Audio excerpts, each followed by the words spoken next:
Dacheen Oromiyaa dachee beektotaa fi gootota hedduu qabdu ta'uu ishee ni beekama. Maarree arra immoo seenaa gooticha ishee hanga lubbuun isaa baatutti mirga biyya isaaf falmatee biyya isaaf wareegame seenaa gooticha daraaraa kafanii isiniif qabadhee dhufeen jira. Hanga xumura qophii keenyaatti nu waliin turaa jechuun affeerraa keenya.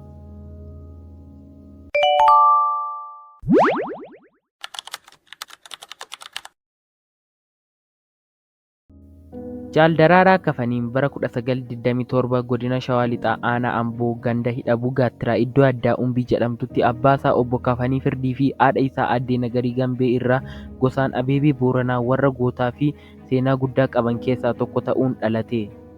Akkasumas haadha warraa lama irraa ijoollee hedduu horachuun warra maatii bal'aa ta'uu danda'ee jira.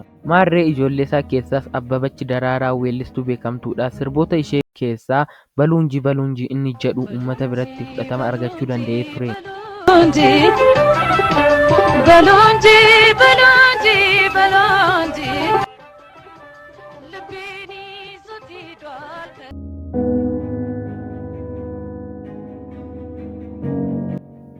Daraaraan umurii isaa daa'imummaa farda gulufsiisaa akkasumas akka aadaa naannootti wallaansoo walqabaa guddate. Bara umuriin isaa barnootaaf ga'e gara mana barumsaa Baashaa Abiyooti galuun hanga kutaa 6ffaatti barachuu danda'ee jira.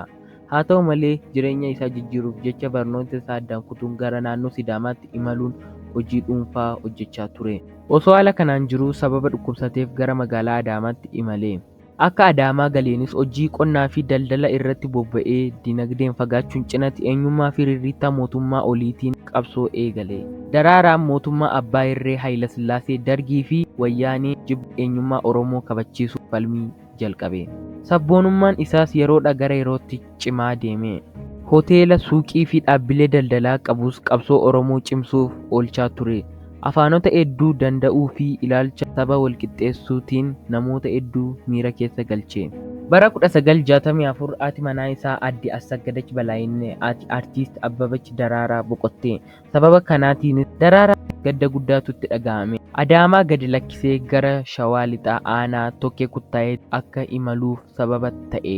Lafa kanatti tiraaktara qonnaa bitatee qonna eegale. Haa ta'u malee bara 1967 mootummaan Dargii aangoo yoo qabatu lafti qonnaan bultootaa yeroo sana saamamuu jalqabe. Sababa kanaafis lafti Daraaraa Kafanii jalaa fudhatame. Bara 1970 gara magaalaa Ambootti dhufee maashina zayitaa fi hoteela jabaa banate. Har'allee Amboo keessatti hoteela Daraaraa jennaan daa'ima xiqqaa guddaatu beekama. Wayyaaneen bara 1983 akka aangootti ol baateen imala bultii isaa tolfate. Aangoo qabachuu Wayyaaneen booda doorsisa maqaa ABO'tiin irra ga'uu eegale.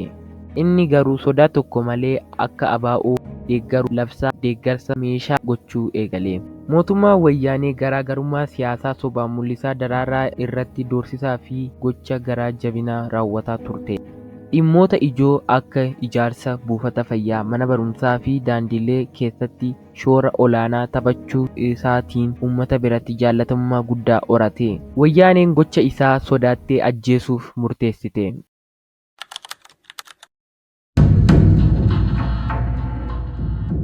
Har'a guyyaan hagayya 28 bara 1986 halkan keessaa naannoo sa'aatii 1:00 Daraaraan hiriyoota isaa 4 waliin ta'uun hoteela isaatii ba'ee gara mana jireenyaa isaatti galaa jira. Mana isaa bira ga'uuf meetira 50 qofaatu hafee jira. Garuu waan hin yaadamnetu ta'e. Hidhattoonni Wayyaanee lama dheeraa fi gabaabaa ta'an golgaa fuulaa godhatanii Daraaraa duubaan dhufanii dhaabadhu hin socho'in jedhan. Karaa laphee mirgaa fi karaa laphee bitaa rasaasaan allaman rukutanii. Daraaraan rasaasa 4 rukutamee ofirra garagalee yeroo shuguxii isaa mudhii keessaa baafatee itti dhukaasu harma isaa jala allama rukutanii gooticha Amboo harka kennatee hin beekne rasaasa 6 harka kennachuuf dirqame.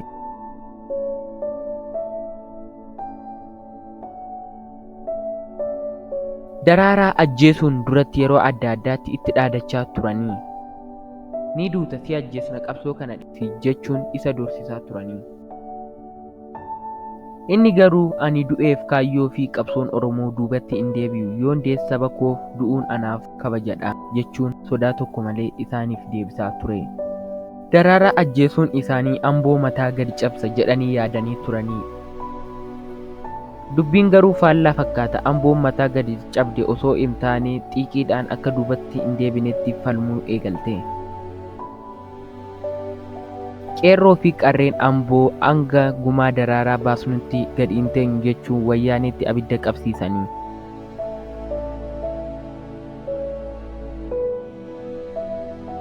Sirni awwaalcha Jaal Daraaraa Kafanii mana amantaa Bataskaana Iyyesuusiitti raawwatamee jira.